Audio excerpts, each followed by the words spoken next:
নমস্কাৰ ছাত্ৰ ছাত্ৰীসকল বহুতেই মোক সুধি আছে যে 2025 বৰ্ষত এছএছ উত্তীৰ্ণ ছাত্ৰ ছাত্ৰীসকলক চৰকাৰে কিমান শতাংশ নম্বৰ পালে স্কুটি দিব। এই দুদিন ধৰি মই ছ'চিয়েল মিডিয়াত পাই আছো যে 2025 বৰ্ষত এছএছ উত্তীৰ্ণ ছাত্ৰ ছাত্ৰীসকলে যদি 80% পায় তেন্তে চৰকাৰে স্কুটি দিব বুলি ঘোষণা কৰিছে বুলি কৈ আছে। একচুৱেলি এই কথাষাৰ সঁচা নে মিছা আজিৰ এই ভিডিঅ'টোৰ জৰিয়তে গম পাই যাবা। 2025 বৰ্ষৰ এছএছ স্কুটি সন্দৰ্ভত মুখ্যমন্ত্ৰী হিমন্ত বিশ্ব শৰ্মা আৰু শিক্ষামন্ত্ৰী ৰণোজ পেগুৱে কি সিদ্ধান্ত লৈছে আৰু এফালে কেবিনেটে কি সিদ্ধান্ত লৈছে আজিৰ এই ভিডিঅ'টোৰ জৰিয়তে গম পাই যাবা। গতিকে ভিডিঅ'টো স্কিপ নকৰাকৈ শেষলৈকে চাই থাকিবা আৰু যদি চেনেলটোত প্ৰথমবাৰ আহি যা তেন্তে চেনেলটো ছাবস্ক্ৰাইব কৰি দিয়া আৰু ভিডিঅ'টোত এটা লাইক কৰি দিয়া যাতে এনেকুৱা ধৰণৰ ইনফৰমেশ্যন ভিডিঅ' সদায় পাই থাকা। সঁচাই 2025 বৰ্ষত স্কুটি পাবলৈ হ'লে এছএছত 80% নম্বৰ লাগিব নেকি? এই কথাটো কিমান দূৰ সঁচা আজিৰ এই ভিডিঅ'টোৰ জৰিয়তে তোমালোকে বিতংকৈ বুজিব পাৰিবা। তো ছাত্ৰ ছাত্ৰীসকল তোমালোকে যি ছ'চিয়েল মিডিয়াত পাই আছা যে 2025 বৰ্ষৰ পৰা 80% নম্বৰ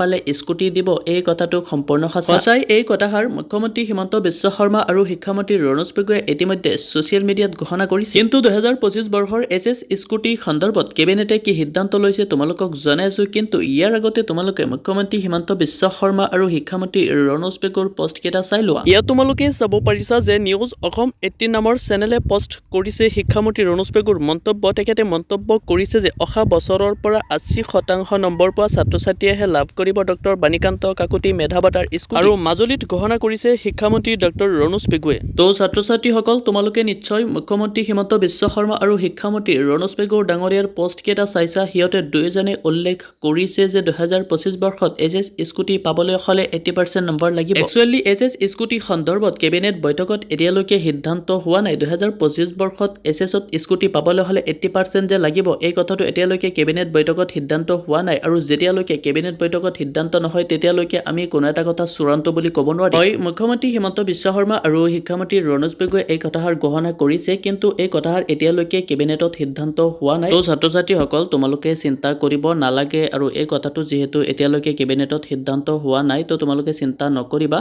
তো চেনেলটো ছাবস্ক্ৰাইব কৰি ৰাখিবা যাতে এনেকুৱা ধৰণৰ নতুন নতুন ইনফৰমেশ্যন ভিডিঅ'বিলাক মোৰ চেনেলৰ জৰিয়তে আগতেই পাই থাকা।